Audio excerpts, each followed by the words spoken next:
Hey young friends, Dr. Bill here.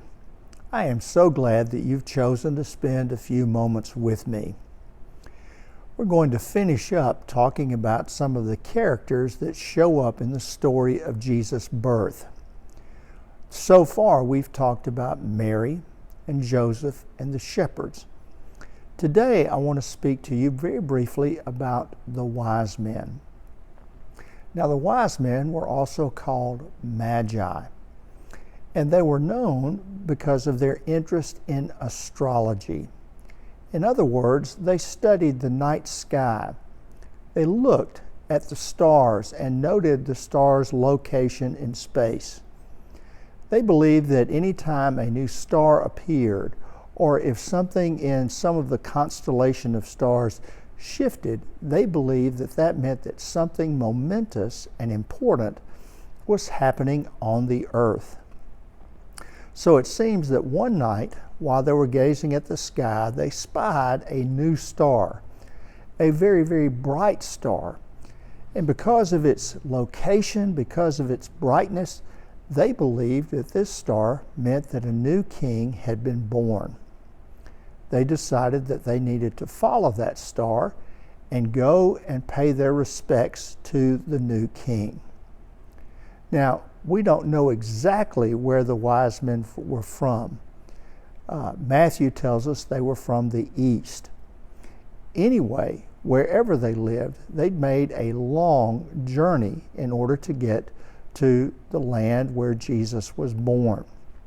They followed that star the whole way. And as Matthew tells it, it seems as though when they approached the city of Jerusalem, that the star dimmed and they couldn't find their way. And so they stopped at the palace where King Herod resided, and they went in, introduced themselves, and said, "We have seen a star, and we have come from the east.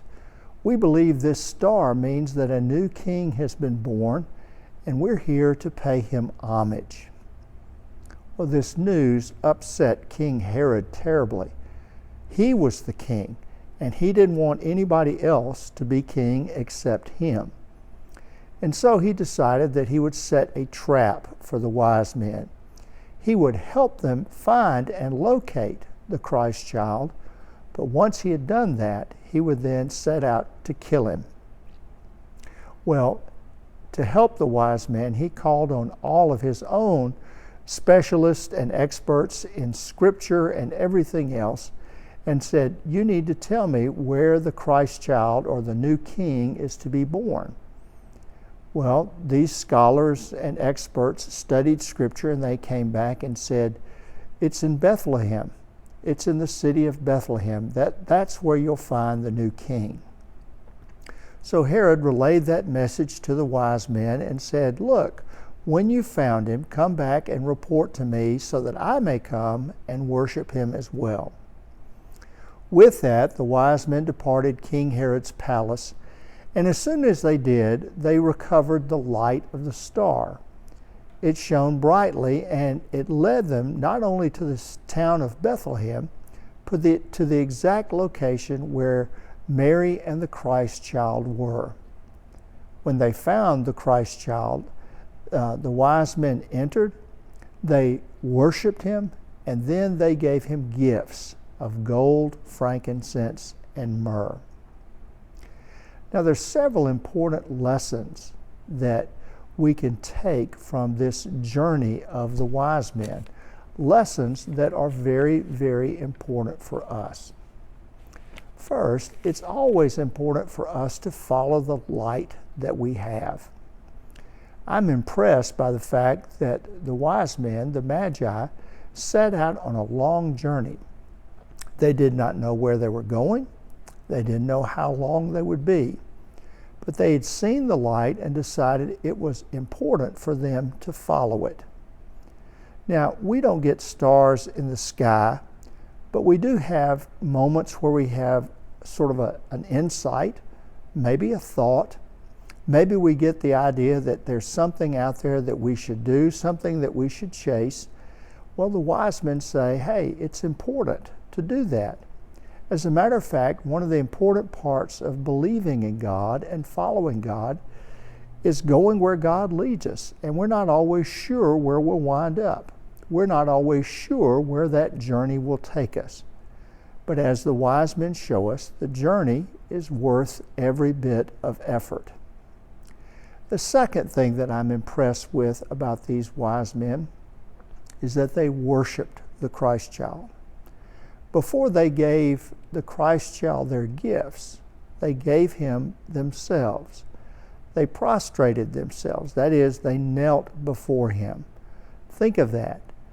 Big, grown adult men kneeling before a small child.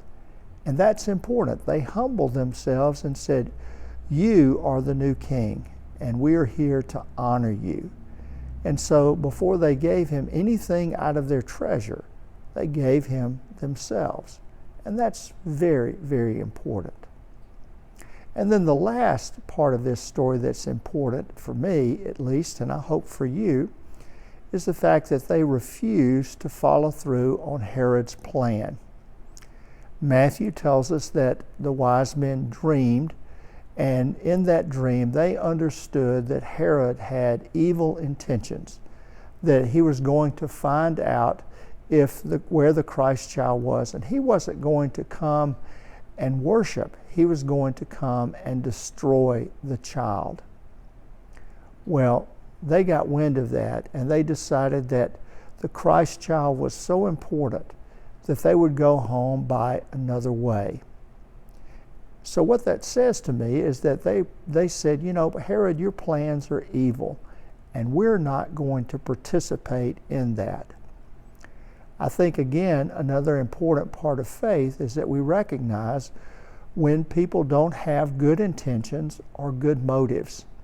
And it's wise for us to say, look, you have your plans, you have your ideas, but I can't go along with those. And so I'm going to live and go pursue my life in a different way. And that's exactly what the wise men did. Well, as always, I thank you for joining me. According to the weatherman, it's going to be really, really cold this weekend, so I hope you stay warm. And I do indeed wish you all a very Merry Christmas. I'm going to take next week off, and then in January I'll be back with another lesson from big names in the Bible. In the meantime, you know how to reach me if you have any questions, but you take care and God bless. Bye-bye.